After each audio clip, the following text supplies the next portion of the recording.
Warrior business leader. Warrior business leader.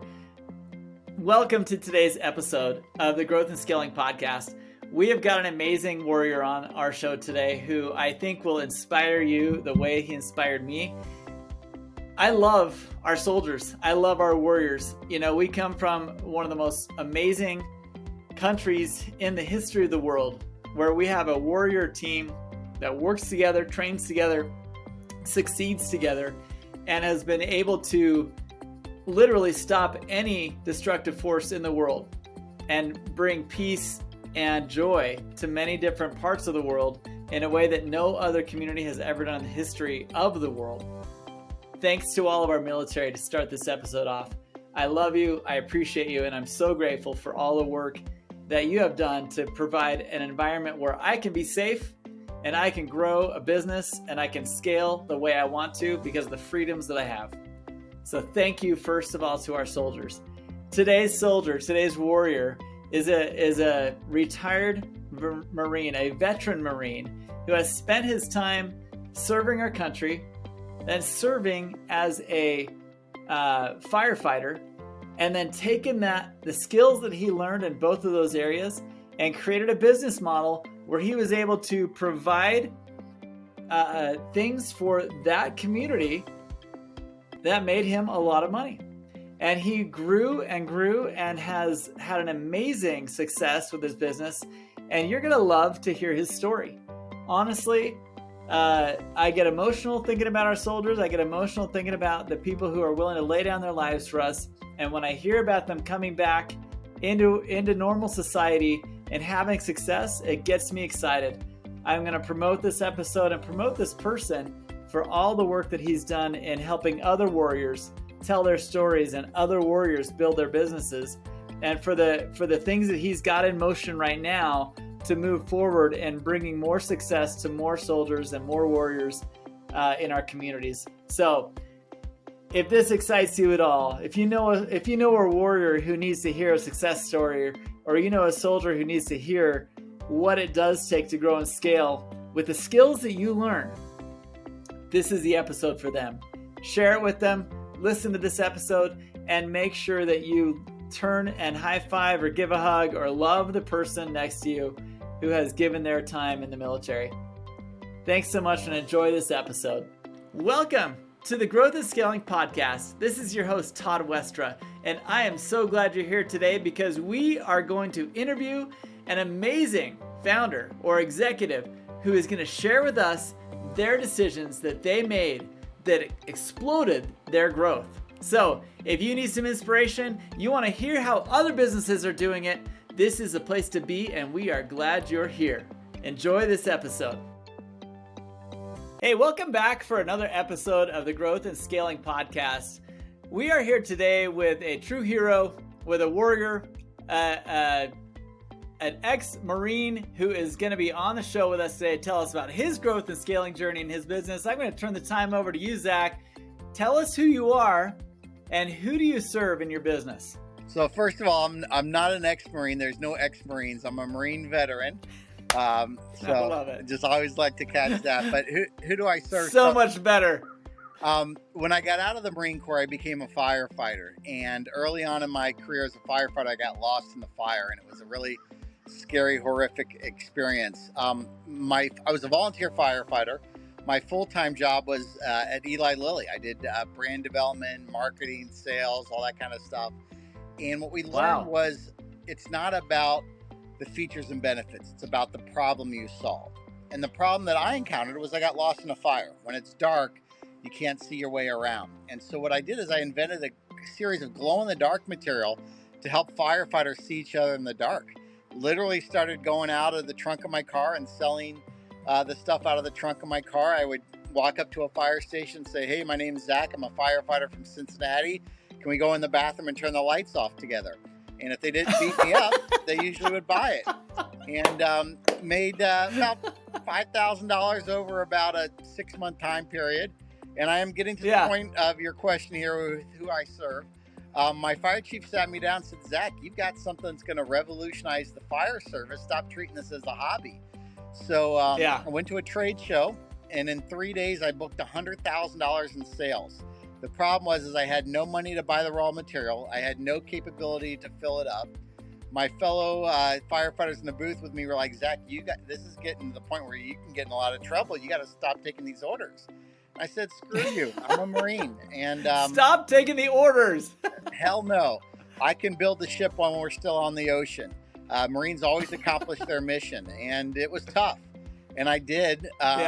But ended up raising a couple $1 million in venture capital financing and grew it into about a $30-40 million company over the next couple of years. And who we serve is everyone. We came up with a series of exit signs that never need batteries, light bulbs, or electricity. There's 100 million exit signs in the United States, and mine are now being used by Home Depot, by Kroger's, that small little company down in Bentonville, Arkansas, who never likes us to use their name, uses it. And I basically serve the firefighters that are protecting you and helping you get out of the buildings when it's the power goes out. Wow. I love that story. And to think it all started with a bunch of firefighters in the bathroom. It did, it's crazy. With the lights off. Yeah. Okay, that is one of the best intros we've had on this podcast so far. I love that. So tell me about this though. I mean, you work out of the back of your trunk. You're literally doing your firefighter service. By the way, in the last 20 episodes, third firefighter story. You guys are amazing. For those of you who have a local fire department, which is everybody, don't discount them. They may be your boss someday. Well, this is so cool. Look, at the end of the day, our number one thing in fire service, like what I said before, is solving problems, right? We don't have the ability to dial 912 after you call 911 and we show up at your house. When we show up, we have to solve the problem. So the mentality of the firefighters it's not, we need to get help with this other thing, or let's go back and do some research. No, it's on fire and you got to find a way to put it out, period, end of discussion. And so innovation, dedication, grit, teamwork, those are all the skills you need to put out fire. But guess what? Those are all the skills you need to be an entrepreneur too. Right. So you've got obviously you've got some product that you've patented. You've got some unique way that you package this thing. Tell us about the journey that you had to take to kind of cover your butt and cover the way that you brought this product from idea to where you have a potential marketplace of 100 million exits and all these different fire patrol units all over the country and world. I literally wrote a book on this. It's called Warrior Entrepreneur. I wrote it about 2 years ago. And actually, no, it's about a year ago. And what I learned was it's about the journey, and it's the warrior's journey. And the warrior's journey goes all the way back to Homer and the Iliad and the Odyssey. It goes to Star Wars. It goes to Harry Potter. It goes to Todd. And that story is you start out craving adventure. So you're sitting in the cubicle farm dreaming about, I want to open up my own business, or I want to do something. Luke Skywalker is sitting there in the Tatooine dreaming about going to the Starfleet Academy or something like that. Then you meet a mentor. And that mentor comes along and tells you about what life's like on that other side of that wall. That mentor could be somebody that said, hey, Todd, I think you've got a great idea here of taking this company to the next level. But every good entrepreneur has a mentor, and every good hero, like Luke Skywalker, has a Obi-Wan Kenobi, right? But then you cross that threshold, and that threshold is really when you transition from the normal to the warrior. And in my case, my threshold was when I told my boss at Eli Lilly, I was climbing the corporate ladder, making great money, great benefits. And I said, I'm quitting and I'm going to start my own business. And she about had a heart attack. But at that point, there was no going back. When Harry Potter crossed over platform 9 3/4, he went to this new world, and there was no going back to the way it used to be. And as an entrepreneur, when you get that first dollar, when someone gives you money for a service or product you sell, there is a real sacred transition that happens there, because they're willing to pay you for something you did, right? But then this is what happens, is then the crap really hits the fan. Then it gets really tough. And that's when you earn your stripes. Iron sharpens iron. The warrior has to go through that toughness of Navy SEAL BUDS training or Marine Corps boot camp, or in your case, in my case, how the hell am I going to fill all these orders when I don't have the cash and the people? And you get beat down. I mean, you get beat down, but the warrior looks at that and says, you know what? Bring it on. I'm going to go to the next one. And the harder it is, because guess what? The challenges you have at a $100 million company are the exact same challenges you have at a $10 million company. The only difference is adding a zero on the end of it. As you get, so what happens So well said. And what I learned in boot camp at Parris Island was, even though every week got harder and harder, it felt easier because I was becoming more and more of a Marine. I was getting trained more. And that's what happens as an entrepreneur, is those early tough times that most people want to quit and give up, which, by the way, that's the easy thing. The hard thing is sticking it out. That's what's going to prepare you. So now when I have all the challenges I have now, and trust me, I got a lot of challenges, it's no problem because I've been through all the other stuff. And then eventually that warrior becomes a mentor, and they talk to somebody else that maybe wants to start a business, and they tell them what life is like on the other side of that threshold. And then the circle continues on. And where I hope that I am, and why I think you're such an absolute resource to our fellow entrepreneurs, Todd, is you're out there now. You're still doing it, but now you're teaching it. You're being that mentor. You're connecting those relationships, because all the challenges that we have are the exact same challenges everybody else has. We think it's just us, but it's not. It's not. It's not. And I appreciate you leading into that, because, you know, when I first started this podcast a couple of years ago at the beginning of COVID, you know, I was just looking for some solace because my business got annihilated with COVID. Like it literally went from 100 miles an hour to a complete stop. And a lot of people hit the 100 mile an hour pace during COVID, but for me it was different. And I needed the feeling that you just described. I needed to hear other people tell me how their growth and scaling journey went. And that's when we started the Leadership and Business Podcast. With you sharing what you just shared, it is inspiring. It is inspiring to other founders. It's inspiring to other people that want to be a founder. And when you talk about these challenges and these your growth journey, it does help motivate, because you feel like you're not the only one going through this. I got to think that as a Marine, as a firefighter, your training feels impossible at times, but you know other people have done it. And so what do? You keep pushing through it, right? We have a saying in the Marine Corps. It says, embrace the suck. And it goes the same way in entrepreneurship, because you know what? It really sucks at certain times. But it's through the really suck does. is what you learn. And that's how you develop that rhino skin. And that's how you become the warrior. Because if you want the easy job, stay in corporate America. Stay doing whatever. You get to go home every day exactly at 5 o'clock. Right. And the good news is you never have that floor gets taken away from you of you having not the ability money. But you also have a ceiling that you'll never get above. As an entrepreneur, there's no ceiling, but there's also no floor either. And I've experienced both, as I'm sure you have, and all of our fellow entrepreneurs. Oh, yeah. Yeah. And coming from a guy who's doing an interview from a little cafe in Hilton Head, right? I'm at my local cigar lounge, so I try to come here and meet with several other fellow entrepreneurs, and we sit around and solve all the world's problems one cigar at a time. I love it.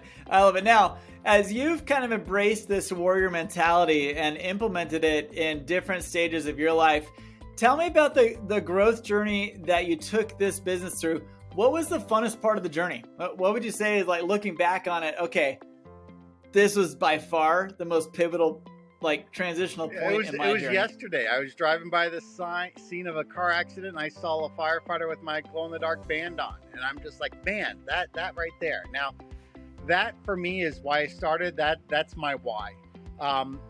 I think for me, growing up with severe ADHD, going to 8 different schools growing up because I had so many challenges. ADHD is considered a disability when you're younger. Well, guess what? It's called multitasking when you get out of school. And it's a great trait, because every entrepreneur I know is an energetic multitasker. That's called someone that has ADHD when they're in school. Right. It gets better. You learn how to deal with that. But I was asked to testify in front of the Small Business Committee in the U.S. House of Representatives as an expert on small business. And I'm thinking, like, I barely made it through high school. I barely made it through college. And now they're asking me questions there. I got invited to the White House. I won Entrepreneur of the Year for the governor of Ohio. And I keep thinking to myself as that young 15-year-old kid that the teachers are saying, you're never going to amount to anything. You're never going to do well. And every time they'd say that, I'm like, it didn't never hurt me. I'm like, I'm going to show you wrong. I'm going to show you what's going to happen. And for me, that's been the greatest part of that journey is all those little things that you see and you realize, man, the most dangerous thing, Todd, is trying to have a goal that you achieve, because once you achieve the goal, it's the worst feeling in the world for an entrepreneur, because you're like, okay, what's next? What I learned was for every one of those goals, as I would get through it, I didn't feel any joy. I had to continue. It was the journey that I felt. And what I find that with myself and a lot of other entrepreneurs, there is no joy in achieving the goals, but there's unbelievable, visceral, psychological, just anger when you fail. And so for me, I never succeed to succeed. I succeed because I'm so desperately scared of failing. I love the way you put that. You must have just written a book, because you're rolling these things out like it's no problem. I mean, this is a lot of thought, a lot of experience coming out of your mouth right now, and it definitely resonates with me. And I'm guessing that for many of our listeners, this totally resonates. I mean, the stress of failing for an entrepreneur means I'm not going to feed my family. I may have to leave my house. Might have to sell off a couple of my kids, which I've been tempted to do at times. But through that journey, did that too, even when my business wasn't difficult. But that's a whole other story. That's a whole nother story, different book. So going to the challenging side of it, I mean, what has been the biggest roadblock for you? What is the time where you felt like, freak? Yeah, I don't know if I want to do this anymore. Was there a time like that? Yeah, all the time. It's happening, all the time. Someone said something that I didn't agree with at first, but I realized how true it is. And he said, cash is more important than your mother. And trust me, I love my mom. I'm still a mama's boy. I talk to her once a week. But it's all about cash. It's not about revenue. It's not about sales. It's about cash. Big difference. The one thing that is really difficult, especially for non-service related entrepreneurs and small business owners, is this thing called the cash conversion cycle. You sell a $100,000 deal. Oh, great. I got all this money. No, you don't. You got to spend $50,000 to make it. It's going to take you a month to make it. Then guess what? Just because they bought it doesn't mean they're going to pay for it. Sometimes they may slow pay you. Sometimes they may not pay you. Early on, we got sideways with it was a Fortune 100 company. And it was $100,000, and they just mixed up the paperwork, and they didn't pay us, and it almost put us out of business. They didn't do it maliciously. It just the paperwork got screwed up. Just the way they flow. Yeah. Right. So that for me is cash. Always be watching for cash. That is beautiful. That is so well said. And it's funny. I can remember a time in one of my businesses I ran through my 20s. My partner and I were in a similar boat where our cash flow was screwed up. We had sales, we were ready to do the work, but we didn't have the cash flow to tie us over. And we went bank shopping for the first time and discovered, hey, when you got invoices out, banks actually really like that. They'll take good care of you if you do it the right way. That's a good lesson to learn. That is also, but I will tell you this too. Banks give you money when you don't need it, and when you need it, they won't give it to you. So the time to get your loan is before you need it. The time to get that line of credit is when you're kicking ass and doing great and you don't need the money, because when you do, times get tough, no one's going to give you anything. I love it. That is awesome advice. Now, jumping back into these this pain, and you talked a lot at the beginning about telling your story and the problem that you solve. What's your advice to businesses that have a hard time getting it out? You've really described well, and I'm assuming you're coming from the same resource I get a lot of my inspiration from, and that's Donald Miller with StoryBrand or Business Made Simple. But how do you, as a business, position yourself as the guide rather than the hero? I love to hear this feedback from people who know this storytelling model. How do you teach people to do that? So there's two things. First of all, founders are really, really bad CEOs. And most companies fail because the founder never gets out of the way of the growth. Founders, entrepreneurs are innovators. They're big idea people. They're Right. doing a million different things. And so the first thing is you got to find a good COO, CEO, president, whatever. And your job is all about being the visionary and bringing it out there. But for me, there's three simple things. These are three check boxes that I look at every company if I'm going to invest in it, if I'm going to mentor it or whatever. Number one, solve a problem in a unique and elegant way.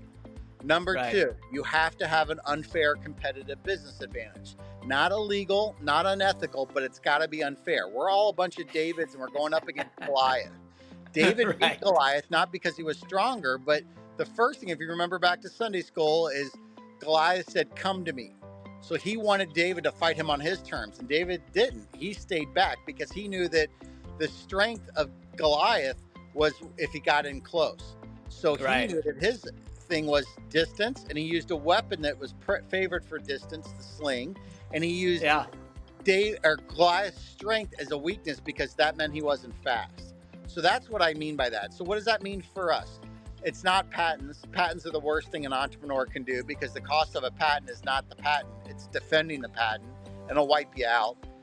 What it is have some type of unfair advantage. Maybe in my case, it was having firefighters sell my exit signs because they were connected in with the code. They understood it. Maybe it's some type of, story where you slip in a little, buy one, get one free coupon or something like that, or a personal connection. There's a million options. And then the third one, which is the most important, you have to have great sales, marketing, and distribution. If you've got a great product and a great service and nobody knows about it and it's not easy for them to buy it, how many times have you tried to buy something online and you gave up because it was too difficult to go through the checkout process? Been there, done that. Bottled water is a $750 million industry. It's water. It's free. There was no bottled water when you and I were younger. Remember, we drank out of the hose and it was free. But it's turned into almost $1 trillion business for one reason only: marketing, distribution. Yep. Wow. I love it. And there we go. You just summarized everything so perfectly right there. I mean, this is a fantastic interview.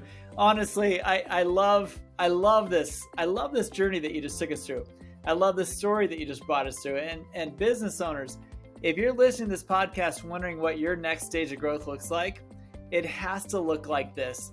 You have to get creative with your storytelling. You have to be super clear what problem you solve, and you got to make delivery very easy to do. If you can do those things, you are going to succeed. And so, honestly, as you've hit your walls and you've hit your moments where you weren't sure what to do next, who did you look at? Is there someone in your network, someone in your world that just kind of inspired you to keep going and get you to going down the right path? Yeah, I had so many, and I have so many great mentors and great people, but I met someone a couple of weeks ago that has completely changed my life, and she is now my role model and inspiration. You can find her online. She's actually a WWE wrestler. Her name is Lacey Evans. If you want to Google her, her real name is Macy Estrada. Lacey is a fellow U.S. Marine, and she is just one of the most incredible people I've ever met. She grew up with a horribly, horribly drug-addicted parents. She was living in and out of tents, abuse like you can't even imagine, having to take care of herself at 9 years old because her parents were, out of it. She joined the Marine Corps to get a better life. It did exceptionally well in the Marine Corps. And the reason she did well, she had that iron, that iron sharpens iron, that toughness. She then goes out, becomes not only a WWE wrestler, but then opens up 4 or 5 businesses. She's one of the absolute great, women wrestlers representing strong women and her Marine Corps heritage. And what she has shown me is I thought I had it tough, and I thought it was. This girl is gone through stuff like you wouldn't believe, and she's still got a very active career in the WWE, and she's going to certainly milk that as long as she can. But my God, if she ever needs investors, I'll be the first one to stand up. I know that she'll blow through any challenge that comes out, and she's gorgeous and she's fit, and you look at her and then you realize what a warrior she is. She's the toughest person I've ever met, and I'm just absolutely inspired by her. I love that. That is one of the better shout outs. I just love the passion that you described her with, and I can't wait to go look her up because I'm not a big WWE follower, but I love following these warriors. And to be honest, let's be completely honest with you. I get excited every time I meet a warrior, someone who's given their time to our country, who's paid the price, who is willing to pay the price to give their life to make our lives better. And for all of you out there who are veterans, who are in the military now, bless you and thank you for protecting our country. For you, Big Z, I love the attention that you bring to those fellow warriors that you've worked with, served with, and been a part of their lives. And thank you so much for your service. Thank you so much for bringing attention to the warriors in our lives. I think there's very few Americans that don't have someone they know and love who's in the military. And just thank you. Thank you all. And thank you for taking your story and your experience as a retired, what did you say at the beginning? A veteran? Marine veteran. There are no Marine veteran. Because once you're no a Marine, you're always a Marine. All right.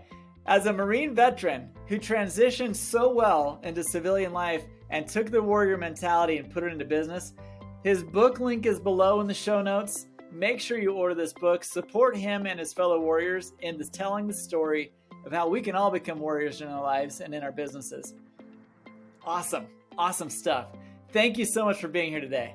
Todd, thank you for what you do. And you're a warrior yourself and a warrior entrepreneur. And that is a great compliment that I'm very proud to have you as a friend now. Thank you. Appreciate you. And we'll see you all on the next episode of the Growth and Scaling Podcast. Okay, did that inspire you or what? I love this story. I love the experience. I love the knowledge and the systematic way in which Zach goes through building and growing his businesses. Not only is he an inspiration because of his life and what he's done for us, but the actual tactical things that he described in this episode are worth going back and listening to again. How to tell your story, how to solve a problem, how to determine whether the problem is worth solving to begin with. These are all things that you need to be thinking about in your business. Sometimes launching a business is so fun and exciting because you're actually getting off the ground, you're generating your first revenue, and things look really cool. But taking that to the next level, building something that can grow and repeat and scale is not always as easy as you think.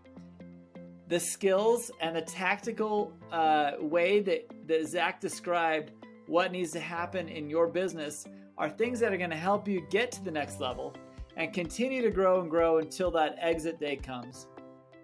Be thinking of how you solve a problem that's unique.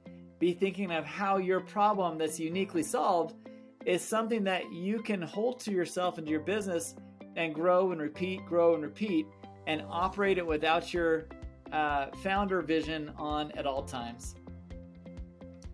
If your business can't run without you, your business will never scale.